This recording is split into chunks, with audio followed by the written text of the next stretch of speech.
Yo, bad boys, come to the grace, get a pass, boy. God out of this world, he like asteroids. We got the pumps of the living water, we blastoids. We coming out of the shell, we not shellfish. We took shots from hell, but then hell missed. What's up, fam? Welcome back to the Time is Ripe podcast. My name is Scott Smith, and I'm your host here on the Time is Ripe. We are a podcast of Ripe Creatives, which is a ministry based in the great city of Philadelphia.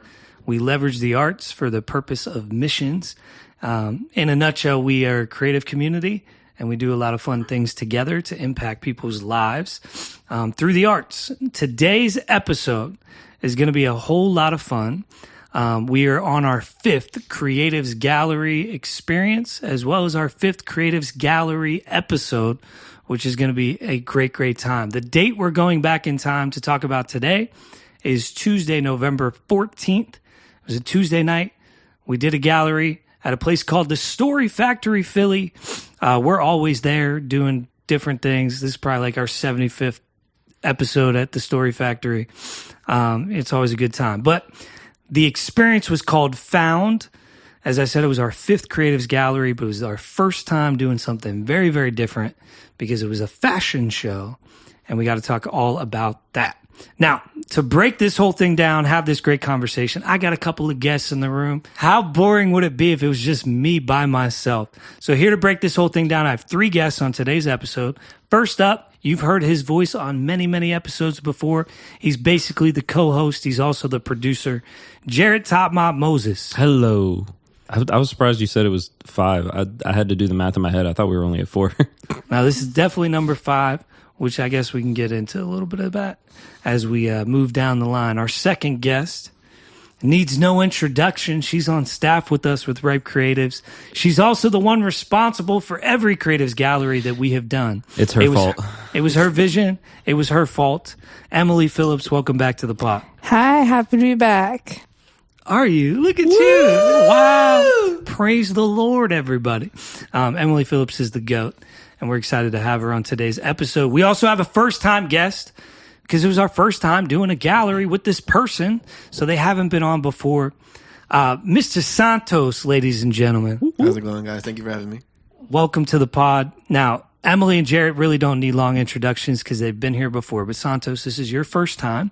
Something that we ask every guest to do is introduce themselves, give a little backstory, background, and how you connected to Ripe. For sure. So first, husband, father, child of God, but designer. I went to college for 4 years for industrial design, and that eventually led me into fashion design. Right out of college, I got a couple of contracts and partnerships with Shein, and that's something we can talk about in a little bit, but got into fashion design. My first love, my first reason why I got into design to start was because of sneakers, my love for sneakers. I collect a lot of them. And so that's how I really got into design to start. But then getting into Ripe to, meeting you guys was through Emily. Just a random conversation we had because I know I went to Rosie's gallery, and it was just an amazing experience to see a creative put into, in the spotlight like that, and to have the opportunity to do it. And so after that, I ended up talking to Emily. I was like, hey, so, you kind of ran that thing. How do I get into it? And she was just like, you talk to me. And I was like, cool. Let's make it happen if possible. And so that's really how I got into that. Yeah. Emily, from your perspective, even just the fashion show idea as a whole, like, talk to us more about, because all the other galleries were visual artists, painters, photographers. First 3 were all painters. Shout out to Marguerite and Rosie and Devin. But then the 4th one, you stepped out of the box a little bit to photography with Isaac. But yeah, talk to us about the decision to go fashion with our 5th gallery.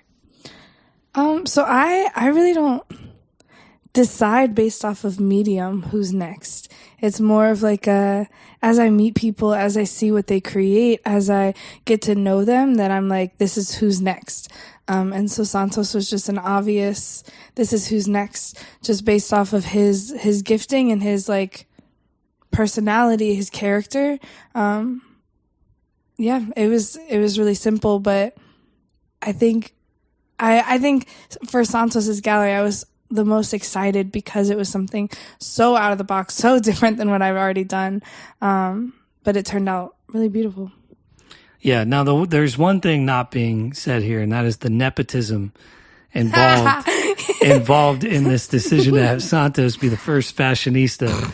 And that is your fashionista. That's wild. That is who you are now.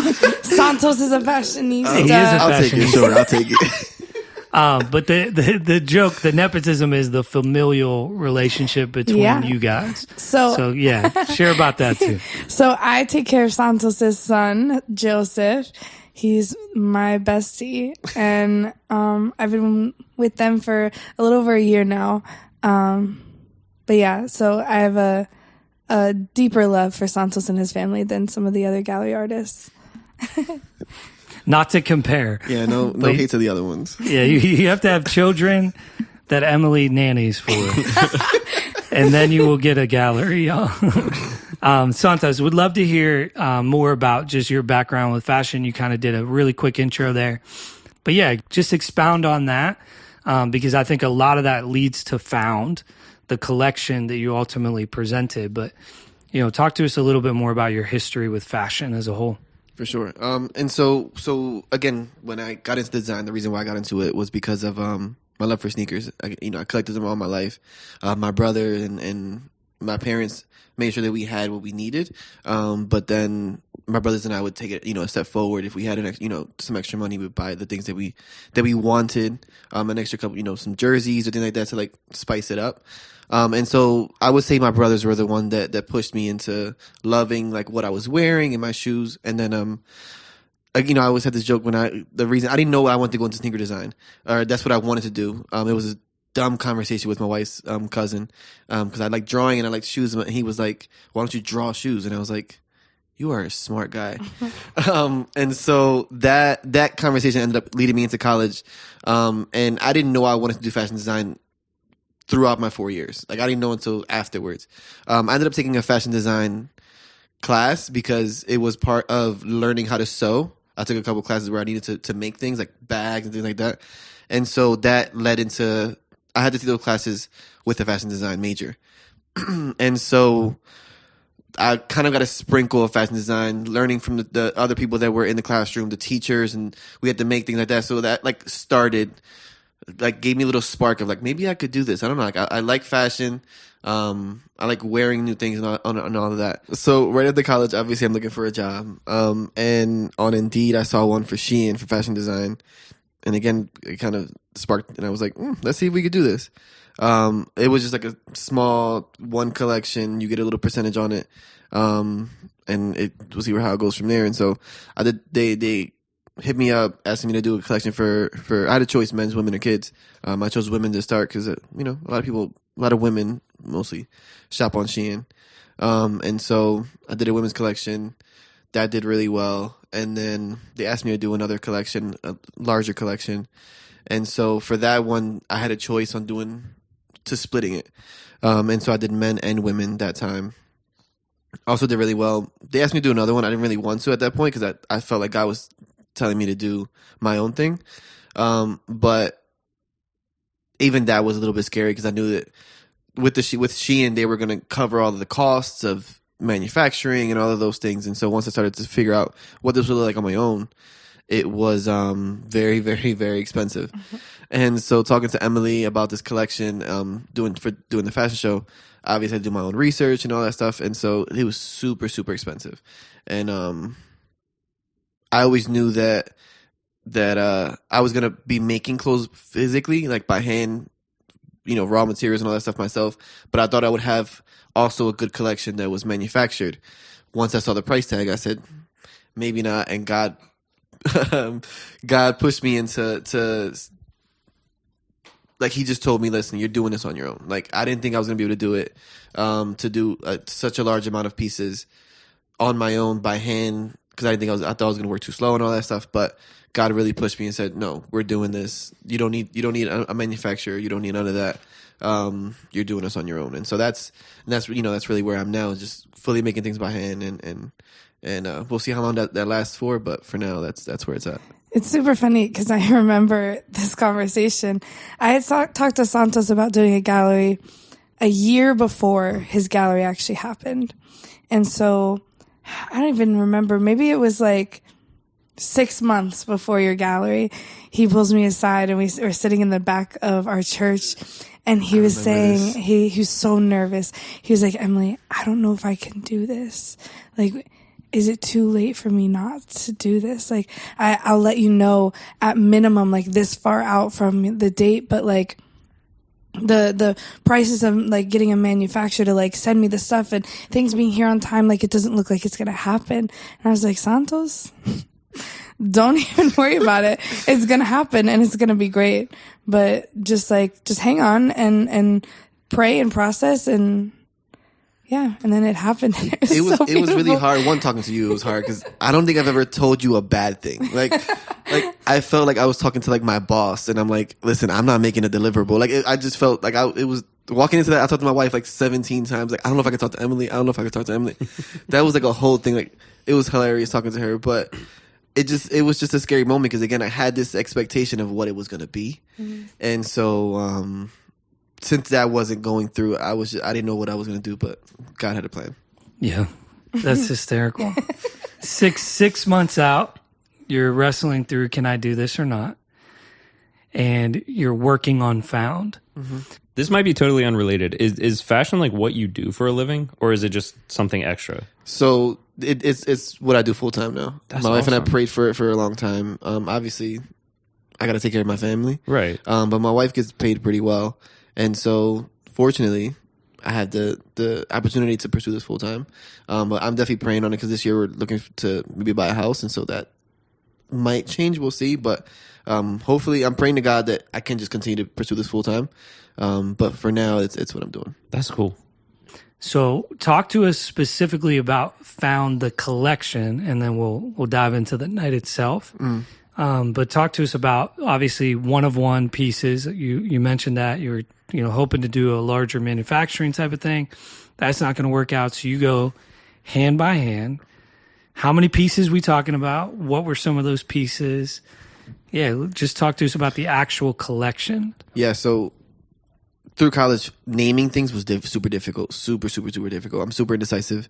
And so coming into this collection, I was super worried about that. Like, what is this collection going to be called? I didn't even think going into it I was going to have a name. I thought I was just going to be praying and seeing what this looked like.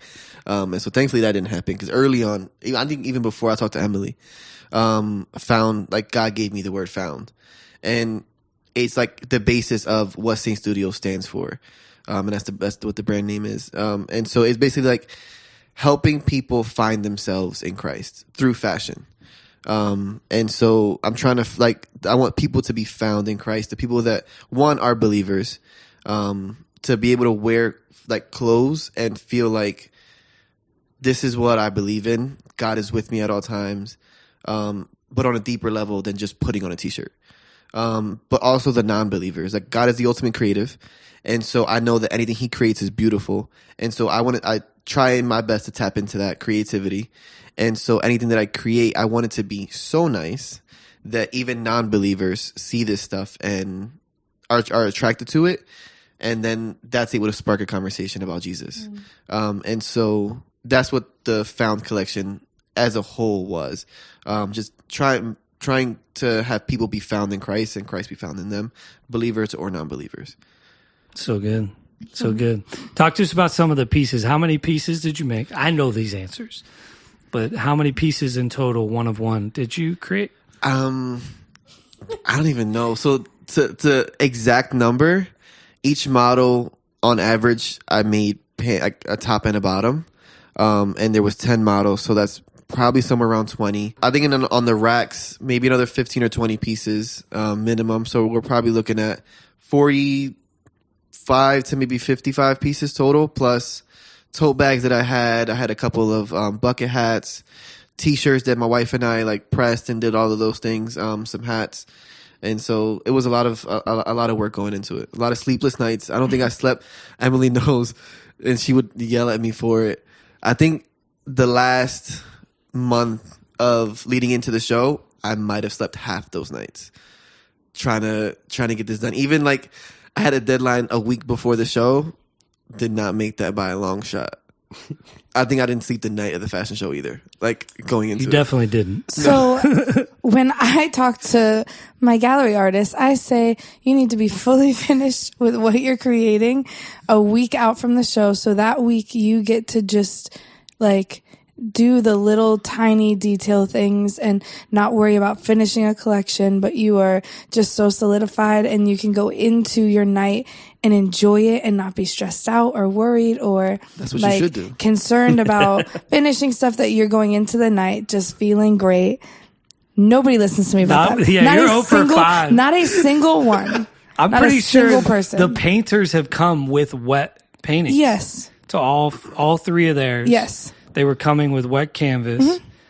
Like, don't touch this one. It's not dry yet. Yeah. Like, you painted this last night, bro. Yeah.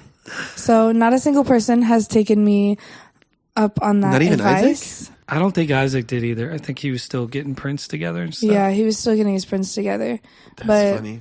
Yeah, not a single person was ready for their day, but everyone still was able to enjoy it in the fullest. So It's amazing. It's amazing. Shout out to artists being last minute clutchers. That's what we do. procrastinators. I feel Listen, like, that's the number one thing if you're creative. You're a procrastinator, all right? I feel like it's in the DNA. Yes. There's no way you can be creative and not a procrastinator. Like it's in the DNA. Yeah, there's something there. Something there. That's amazing. Yeah, I remember Emily coming in on the day of the event and saying, Santos did not sleep last night.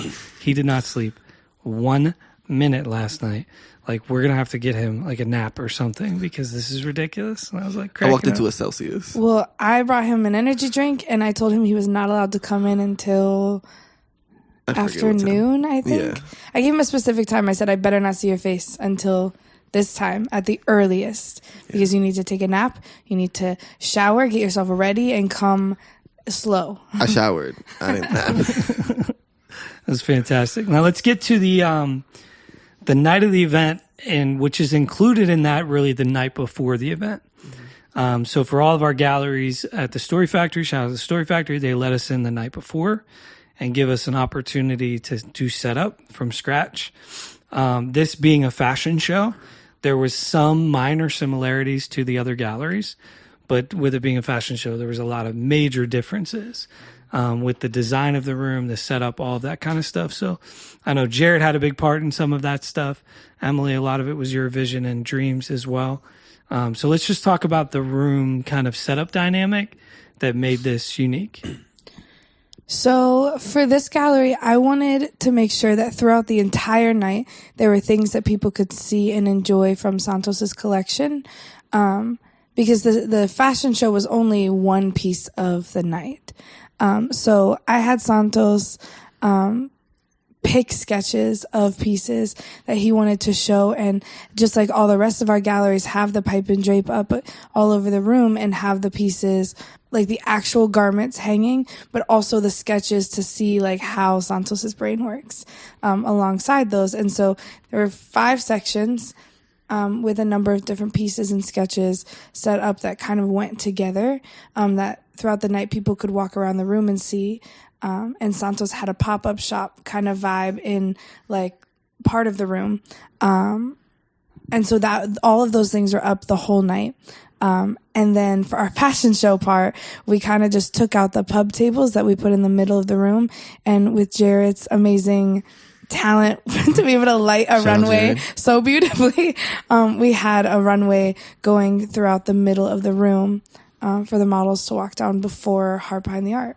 Yeah, so basically all of the pieces that were hanging throughout the night that people were walking around, looking at, enjoying, talking about, right? It's a super casual vibe at the galleries. It's amazing. Like a lot of just relationships get built in that space. That's been one of the fruits of our events. But people are talking, and then out of nowhere, Emily and her team are like taking everything down from, the pipe and drape. And it's like, what's happening? What's going on? But it was all part of a master plan for all of those pieces, all of those garments to end up on people's bodies in the dressing room to be able to start the fashion show. So it was like kind of really crazy. People were super excited. We had like little areas that people could stand behind the runway and take pictures and stuff. It was like a legitimate fashion show, guys. It was like super fun. And I remember the day of setup, you guys having a blast with the like the timing on people walking and when people turned and when people came back. It was hysterical because only a couple of people were actually legitimate models that had modeled before. I mean, everybody's beautiful and good looking, but I'm saying legitimate. But not everyone can model. Yeah, modeling is a skill, but you took like just basically your friends and family, Basically.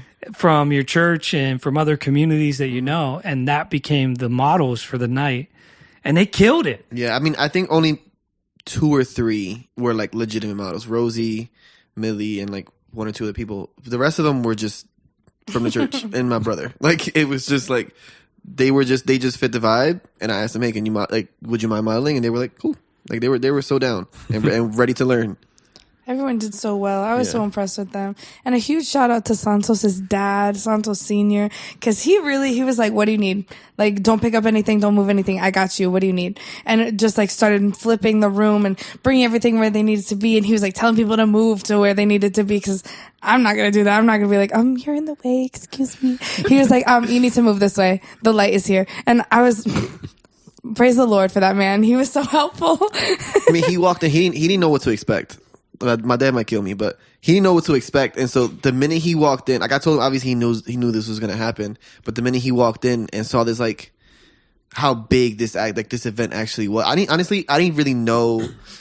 Like it didn't feel that like, going to Isaac's gallery as a guest, and also I think I did photos for Isaac's.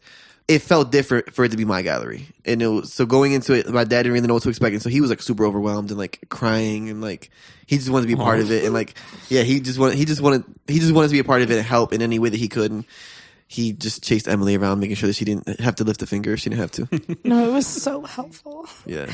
Shout out to Santos's pops. Jarrett, also shout out to you, man. Seriously, the lighting situation, we had never done it before. You kind of figured out how to use the actual station, like the lights that are built into the venue of the Story Factory. Yeah, they got a lot of movers. Shout out to Elijah Hollis, because I've done other events in there and just sat by him while he was running lights and I was doing sound, and I was able to pick up a little bit more of how the room worked. So that helped me figure it out, because the original idea of taking our normal lights from the wall, hey, let's just flip them around. I was like, no, we're not doing that. But figuring out the movers, it made it feel a lot better, I think. And I was happy at how smooth the transition happened. Yeah, it was kind of crazy because the lights from the ceiling that are, these movers that Jarrett's talking about throughout the night were facing the walls, facing the pipe and drapes where everything was hanging. And then basically Jarrett programmed the lights. I hit one button and they flip in to make the aisle for the runway. To make the lit up runway, which was super sinking cool. It just looked like we had done this a lot more than zero times. Yeah, something like that. Again, shout out to your dad, because like I was standing up there and I was about to go down and tell people, get off the light, because I was like, come on. Yeah. Shout out to the runway. Yeah. Way to go, Jarrett. No, the lights really did it. It made it a fashion show. Like the lights really, it was so perfect because it lined the whole runway that the models would walk on. And it was perfect. We got some really amazing shots of the night, like at different points of the runway, that it looks so like professional and real. Like these pictures that Chrissy took are phenomenal, like coming down the runway. My God. Shout out to Chrissy. She shoots for the Philadelphia Eagles. Shout out to her. She also shoots for the Philly fashion show called Creatives Gallery. But no, it literally having gone to Philly Fashion Week and other Philadelphia like fashion type shows, there was not a gap between what I've experienced with people that this is all they do and us who had never done it before by the grace of God.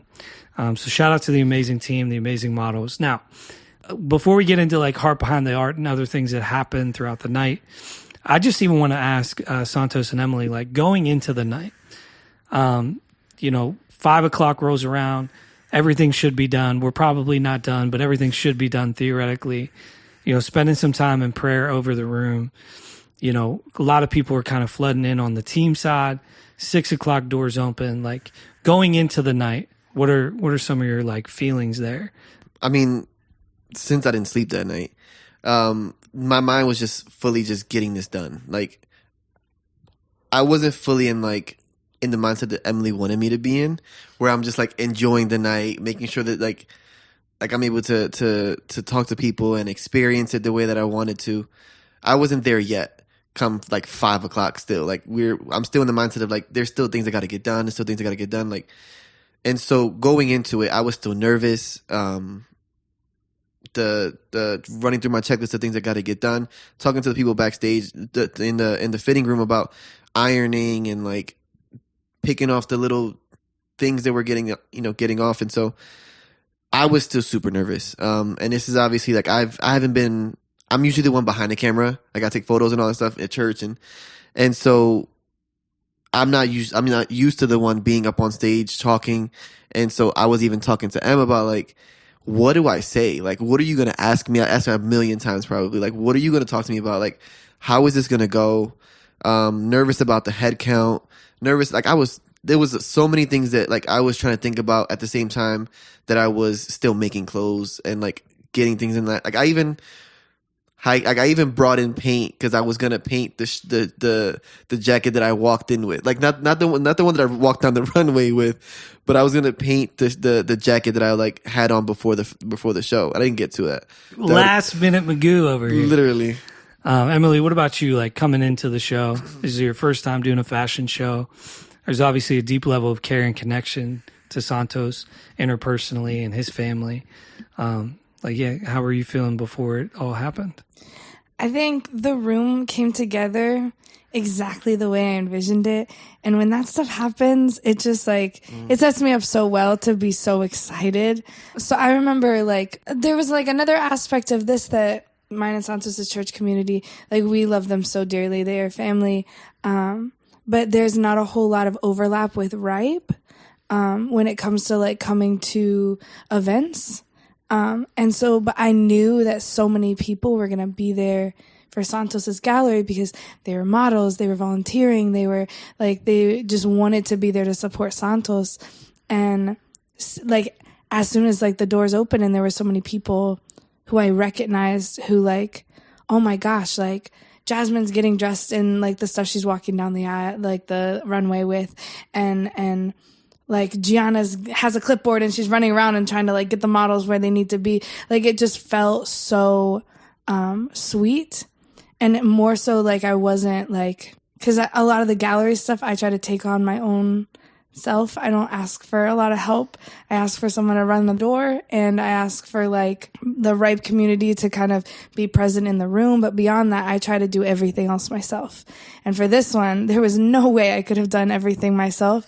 But it wasn't even a question of like, hey, can you do this for me? It was like, hey, how can I be a part of Santos's gallery? Because of like the love and like support and the way they just wanted to show up for him, which was so sweet. So going into that day, I just like, I felt so at ease, like ready to go, excited to like show the models, like, look at me and I'll tell you when to flip or whatever. So it was great. So good. 6 o'clock rolls around and people start showing up. And like you said, you guys knew a lot of the faces. Definitely had some first-time guests and different people who had been to open mics before, been to one of the other galleries coming back. But a large majority of the people were there from City Reach. Shout out to City Reach. They don't make it to a lot of the creators events because they are on Tuesday nights, which is when City Reach does their Reach groups, which is like their small group night. But they were never going to miss this one. And everybody came, from City Reach, like the entire church was there. So shout out to City Reach for showing up and showing love. Tons of people were there. So many great conversations. DJ Angie is there spinning. Jarrett's over there being Jarrett, messing with everything. The models are getting ready. We get to the point with the fashion show. And one of the coolest things about the night, in my opinion, was at the end of the fashion show, the models didn't leave the space. The models actually became live mannequins. and stayed in the center of the room, right on that center aisle where Jarrett had lit up the lights, right? And that's the space that you guys decided to create for Heart Behind the Art, which is the interview we do at every gallery. So we did Heart Behind the Art on stage with Emily and Santos while the models are still in the space. And I just thought that was such a genius idea. I don't know whose idea that was, but it worked so perfectly. Thanks. I mean, that was a mix of like, I think Emily wanted that from the start, and then it was also a mix of it just happening organically during the rehearsal. Because Emily's vision was always to have the models there after the fashion show in some capacity to live model, to just be mannequins. But during the rehearsal, things were like just happening, and it ended up just being that. I mean, I think even just the practicality of like Santos wanted to talk about pieces that were on the models, and so he wanted to be able to refer to them. Like that was really funny when he would like call someone out and be like, "Step to the side, please, so everyone can see you." Yeah, so they would like move forward, do a little twirl, whatever. But like he wanted to talk about pieces the models are wearing, and when we were trying to decide where the fashion show like runway walk would be, is like, are we going to do it before Heart Behind the Art, after, in the middle? Like how are we going to set this up so people can look at the pieces that we're talking about while like the pieces are still like on the person and like in a space that makes sense. And so it just so happened to be like it was the perfect setup for the models to just stand in the runway throughout the Heart Behind the Art time. So. Yeah, like even them like turning and like stepping forward and like making the division in the middle, like even that was like in the moment. Like that just happened during rehearsal. Like we just made a decision to keep that. And looking back on the video, it was funny because even the music, like the way they turn hit like specific like beats, and it was just so perfect. The whole thing was just the whole thing was just so perfect. God's sprinkle dust For real. was all over the favor of the night. So talk to me about the interview itself, Heart Behind the Art. Emily, from the very beginning, before even Marguerite's gallery, we've talked about it on every episode. A centerpiece of your vision for the gallery has been wanting people to hear the heart of the artist. And, so talk to us about this one with Santos. This one was super special because I know a lot about Santos. I get to see him create things every day that I'm at his house with his kid. And I know like how much work went into each of the things that he created. And I was so excited for other people to get to hear about it. Because it's one thing to like, oh my gosh, here's the final product. And it's a whole nother thing to see what it started as.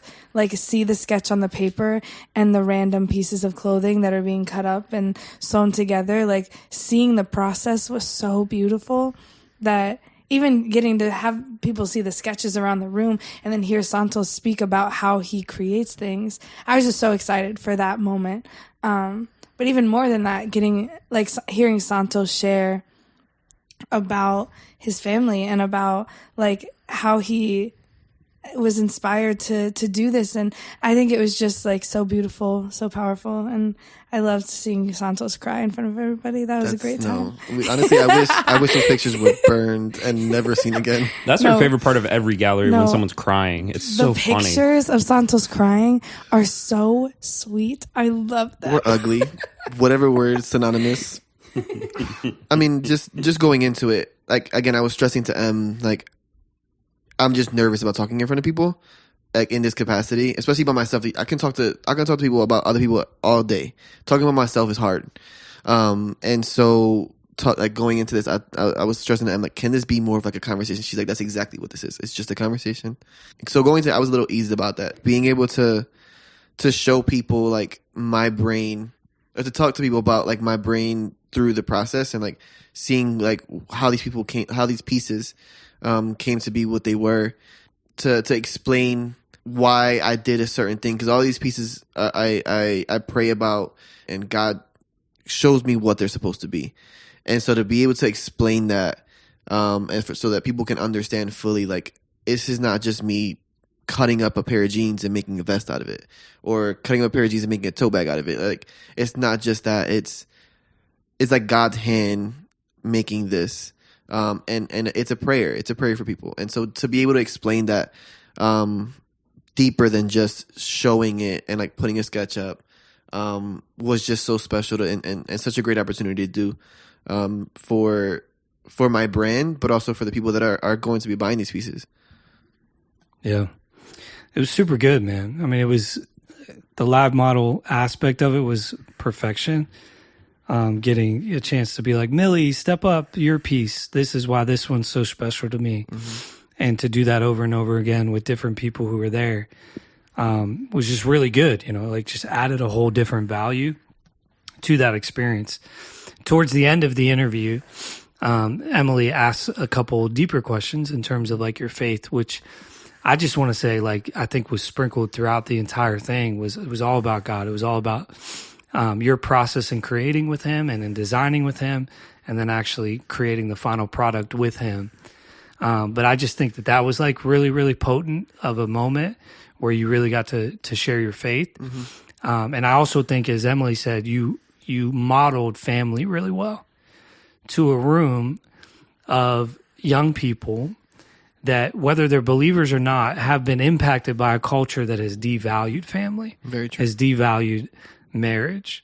And you got to be, I think, a picture for people of like, what does husband, wife, child relationship, what is that supposed to look like? Mm-hmm. Which I think was just like super, super inspiring. Before you got to the last question, which kind of just, I think is like the heart behind the art, we opened the room up for questions. Do you guys remember any of those that kind of just stuck out? I mean, one was that I remember my cousin's daughter asking was like if I knew I wanted to do, like, to have my own brand, my own business. Like, I answered like having my own business, having my own brand was something that was like I saw my whole life with my dad. Like, he's always had a business. And so that was I knew that was going to happen, but also like I knew that God wanted me to have my own brand. I just always thought that it was going to be like after I worked for Nike or after I worked for Under Armour. It was just a reminder that like this is all God, because there's no way I could do this on my own. Like, even just like without having learned all of the industry standards, without having learning all the industry rules and having connections, and I wouldn't be able to, I would be stuck. That's what I thought, but God still said, no, you're going to do this. Like, we're going to do this together. Let's make it happen. And so, that was just like that question stuck out to me. Someone said to me, had you been able to do all of those things and go through the industry and go to the connections that you thought and the way that you thought you were going to do it, you could have been able to say that you did it on your own, but doing it this way, you know that it's God. And so that question really stuck out to me. No, it's super good, man. I mean, that's the heart of this whole thing, is like God is the one who gets the glory for this stuff. And I think even for us, it's similar. Like, we don't know what we're doing, mm-hmm. right? But we rely on God. We're prayerful. We're asking God to bless it. And with that, he gives Jarrett an idea on how to do the lights different. He gives Emily an idea of like, well, let's keep the people out here during this. We can't take the credit for any of the success of any of the events we do, because it's God's divine wisdom being poured out. It's like a revelation, literally, like dictionary definition wise, like that's what a revelation is. And I feel like that's been our experience with every open mic, with every concert, with every gallery, with every block party. We're learning on the fly, and it just so happens to work really well. And you're like, man, you guys are great. It's like, nah, God is good. And we just get to be a part of what he's doing in the room. So thank you, Emily, for putting this whole thing together. I just want to spend a little bit of time like talking about the end of the event. Post the heart behind the art is whenever your pop-up shop, which has a lot of your hanging pieces that were for sale, but then also your people are allowed to buy the pieces off of people's bodies. They have to go get changed and stuff first, but not like literally take it off of them. That would be weird. But everything that was on any of the models was for sale. Mm-hmm. And obviously our heart has been to support the artists, right? To develop a platform for them to be seen, but also to be supported. I think that happened, but I would love to hear your perspective on the end of the night and people buying stuff. Yeah. Right after the Heart Behind the Art, walked into the fashion room, the dress room, and expecting for people to just be like taking the clothes off so that they can change it, we can get it on the rack. Walked into like this whole like huddle, people who yelling at me, like celebrating. It was a beautiful thing. So that was cute. But yeah, so we got all those pieces out. It took a little bit of time because there's one or two pieces that didn't have prices yet, and so I had to come up with those. Like, just think back on how long it took me, because a lot of the prices are based on how long it takes me, and so getting that out. But it was just a beautiful thing to see. Talking in the Hardbound Art, to be able to explain these pieces individually, people felt a lot of connection to those pieces specifically. Obviously, the pop-up shop was open throughout the night, and so they could have bought any of those pieces, but the clothes that was on the model specifically went really fast, mostly because they felt that connection. They, like, a lot of them got explained. I explained a couple of pieces that weren't on the models because they were just part of the story, but for the most part, the ones that were on the models sold the fastest because of that connection. And yeah, it was just a beautiful thing to see that because people were able to understand and see where it came from, see the heart behind it, that they felt more connected to it and to be able to buy it. So that was a beautiful thing. Yeah, I think the end of the night is always the most exciting for me because I get to see people see the value in the artists. And see the artists get the fruit from what they created. And so as soon as things start coming off the walls and out of the pop-up shop and tables to be cleared and like pipe and drape stuff to be empty, it's so exciting because I know that is going to like a good vessel, like into someone who is going to steward that money so well. She wanted to say good soil. I did. You can say good soil. No, trademarked. Don't use that. My lawyer's going to call you. You're on staff, Emily. You can say good soil. Okay, so that money is going into good soil. Hey. And that it would be stewarded well after. And so, yeah, even just like, I see people at church all the time wearing Santos' clothes that he created, like his ponchos, his tote bags, all of that stuff. And I love it so much because every time I see them, I think back to that night of like how beautiful everything was. And it's not only that they wanted to buy it to support Santos, but it's that they really loved it. Yeah, I think it's even so that, special. like, even that's super humbling. Like the reason why, like one of the reasons why I got into design was because that idea of like drawing something and watching it go from a piece of paper to something physical was one of the things that drove me through design, because it was just such a cool process. And so even now going to church and seeing like people wear the hat, wearing the shirt, wearing the poncho, the tote bags, it's just super humbling, because this is exactly why, like one of the reasons why I got into design. We have been very blessed to have a culture of generosity around these gallery events in particular. And I think it's because it was birthed in generosity, right? Because the decision was made by Emily from the very beginning.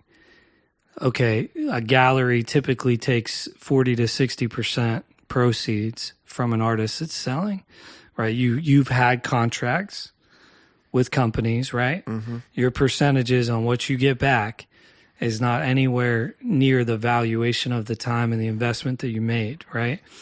That's just the nature of these kinds of business transactions. And it makes sense because an art gallery has to pay for the lights in the space that they're renting or leasing or owning, right, in order to stay afloat.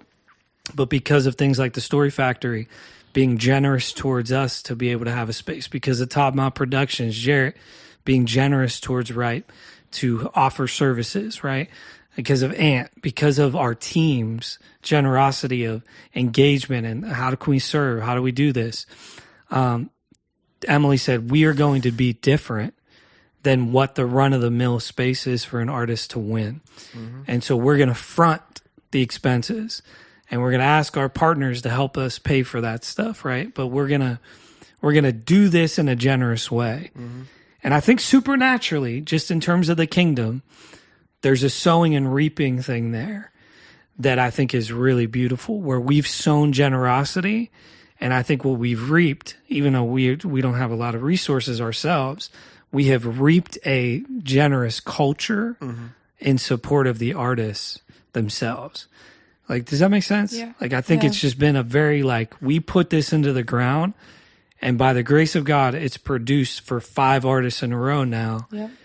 Superlatively generous space where a lot of people are like, how do I get that thing?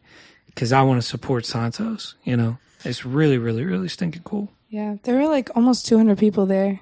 And I think that's been a pretty consistent theme for the galleries. And in that, because it's a free event, because it's a lot of relationships, and I think people are just seeing the value in it. And when they do spend the money, it's like to the artist. And I think that's so beautiful. But even like talking about like the event itself and like that, like what you just said, every time I think about this event, I'm like praying for you guys and like super grateful, because that upfront cost, like all of those things that I didn't have to worry about, is such a blessing. Like, my wife wants me to do another fashion show this year. And so shortly after this fashion show, I was like writing things down and like trying to like take note of all the things that would have to go into a show for me to do it. And every time I thought of something new, I'm like, Lord, thank you for Ripe. Like, thank you for Creators Galleries, because there's so much goes into this that the normal person probably doesn't think about, or like they would have to cover. Even something as little, quote unquote, as a DJ, like just setting music, like just playing music on your phone isn't the same. Having a DJ there to like do those things, lighting, you would think that like, you know, a venue would just figure it. No, it's like someone has to be there to do these things and to make sure that it's done the right way that helps this show happen. And so, yeah, I'm just like super grateful for you guys, like that you guys have this platform for creatives. Because again, as I think about like doing these costs myself this year, if I'm going to do a fashion show, it's just like you guys do this for creatives for free. And it's like, even that's like unheard of. It's crazy. Go Emily. No, it is a crazy decision.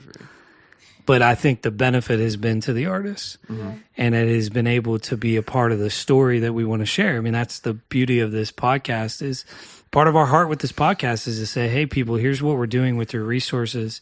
When you give to Ripe Creatives, it is a multiplication of the value back. And we have the math on this. Like, we generated more money into artists' pockets last year than we received in revenue as a nonprofit last year, which is pretty wild to think about. We actually generated more money, either money that we directly spent to pay artists for gigs, or gigs that we booked on behalf of artists, or situations like this where the value from the event went to the artist directly.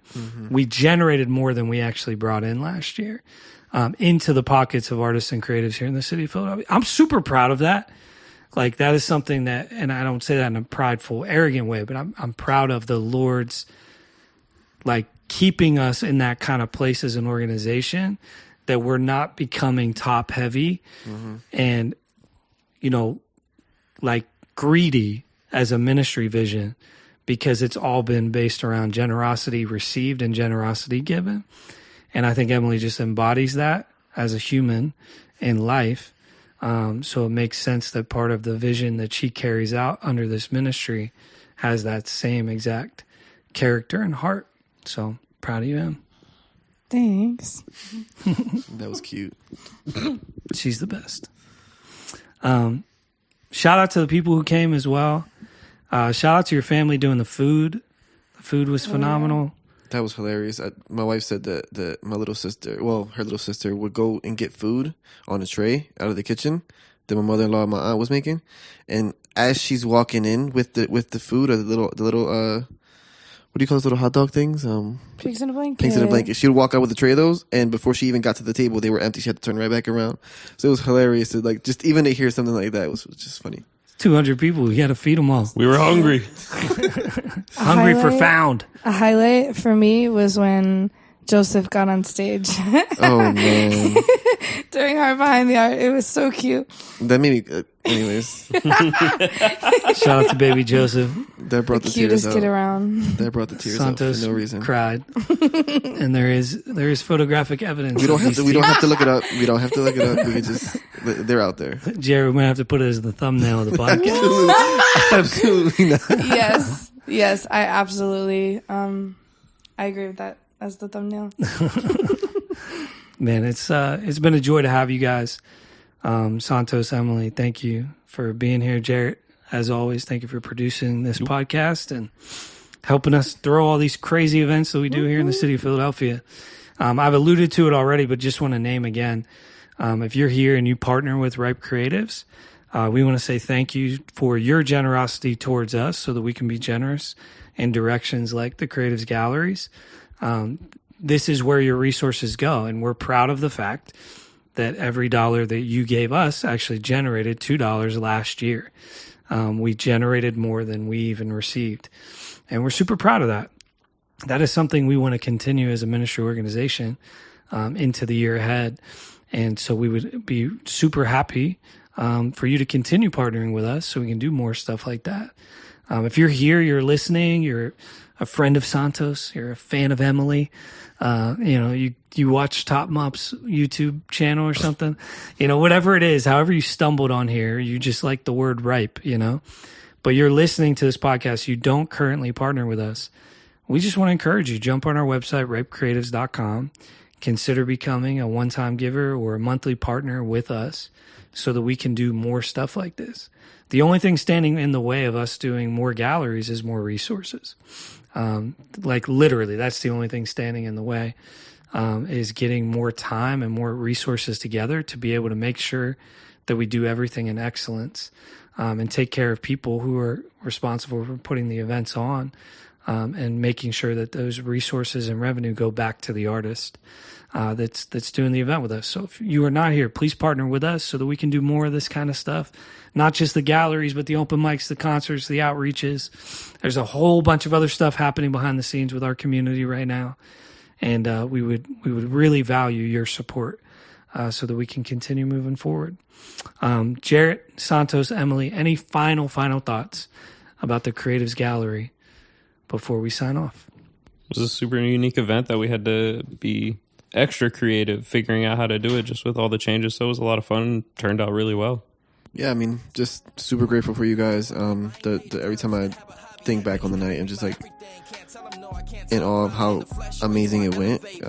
I'd only been to one fashion show before that, and so the amount of help that I received as an artist was amazing, and I'm just super grateful for you guys. Such a beautiful night. So excited for more just like it. Thanks, Sam. Listen, until next time, y'all. We love you. Stay right. Now we looking for peace in the midst. Holy Spirit, come with the assist. There just must have been something we missed, man. God, we need you.